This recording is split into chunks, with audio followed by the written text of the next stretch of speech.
លោកវិជ្ជបណ្ឌិត Bittner បានលើកឡើងថាអ្នកក្រក៏មានសិទ្ធិដែរយើងមិនមែនគ្រាន់តែថាទេយើងអនុវត្តតាំងពីឆ្នាំ1992មកម្លេះនៅចំពោះមុខបញ្ហាជាអតិភិបនៃការបន្តជីវិតនិងចំពោះមុខសមត្ថភាពដ៏ពេញលេញហើយវាមិនមែនសុទ្ធតែដើម្បីបំពេញចិត្តរដ្ឋាភិបាលទាំងឡាយនិងអង្គការនានានោះទេរបាយការណ៍ដែលផ្សាយចេញនៅសប្តាហ៍មុនសរសេរថាភាគច្រើនបំផុតនៃគ្រួសារអ្នកជំងឺរស់ក្នុងទូរគតភាពហើយក្នុងគ្រប់មន្ទីរពេទ្យគន្ធបុប្ផាទាំងអស់ការព្យាបាលទាំងឡាយគឺមិនគិតថ្លៃតាំងពីឆ្នាំ1992ការមិនគិតថ្លៃសេវាព្យាបាលគឺផ្ទុយនឹងគោលនយោបាយសម្រាប់ជនក្រីក្រដាក់ចេញដោយអង្គការសុខភាពពិភពលោករដ្ឋាភិបាលអាមេរិកដែលជាឧបត្ថម្ភកចម្បងនៃអង្គការនេះនិងអង្គការដទៃទៀតនេះបើតាមការថ្លែងរបស់វិជ្ជបណ្ឌិត Bittner ដែលបន្តថាប្រសិនបើយើងធ្វើតាមគោលនយោបាយរបស់ពួកគេ 80% នៃអ្នកជំងឺរបស់យើងប្រហែលជាគ្មានសិទ្ធិទទួលបាននៅការព្យាបាលត្រឹមត្រូវនិងស័ក្តិសិទ្ធិទេហើយបើនិយាយសាមញ្ញបំផុតគឺគ្មានសិទ្ធិមានជីវិតឡើយប្រធានមន្ទីរពេទ្យគន្ធបុប្ផាពន្យល់ថា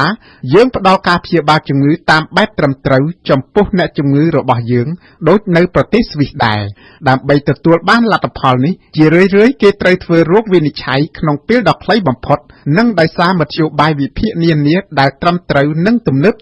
ពេលណាជំងឺមួយត្រូវបានរកឃើញដើម្បីព្យាបាលវាគេត្រូវការឱសថនានានិងមធ្យោបាយទាំងឡាយដែលទាន់សម័យក្នុងកម្រិតដូចនៅប្រទេសស្វីសដែរវិជ្ជបណ្ឌិត Bittner គូសបញ្ជាក់ថាវិធីសាស្ត្របែបនេះចាយអស់ច្រើនហើយដើរផ្ទុយពីគោលនយោបាយរបស់អង្គការសុខភាពពិភពលោកនិងអង្គការ UNICEF ត្រង់ចំណុចដែលតាក់ទងនឹងអ្នកក្រីក្រក្នុងប្រទេសអភិវឌ្ឍន៍តិចតួចនិងដែលតម្រូវឲ្យសេវាសុខាភិបាលធ្វើឡើងតាមតែតថភាពសេដ្ឋកិច្ចនៃប្រទេសនោះរឿងនេះនៅតែជានយោបាយរបស់ពួកគេក្នុងពេលបច្ចុប្បន្នចំពោះអ្នកក្រទុរគតជននិងជនដែលត្រូវគេរើសអើងបើយោងតាមរបាយការណ៍ខាងលើមន្ទីរពេទ្យគន្ធបុប្ផាទទួលព្យាបាលកុមារដល់ទៅ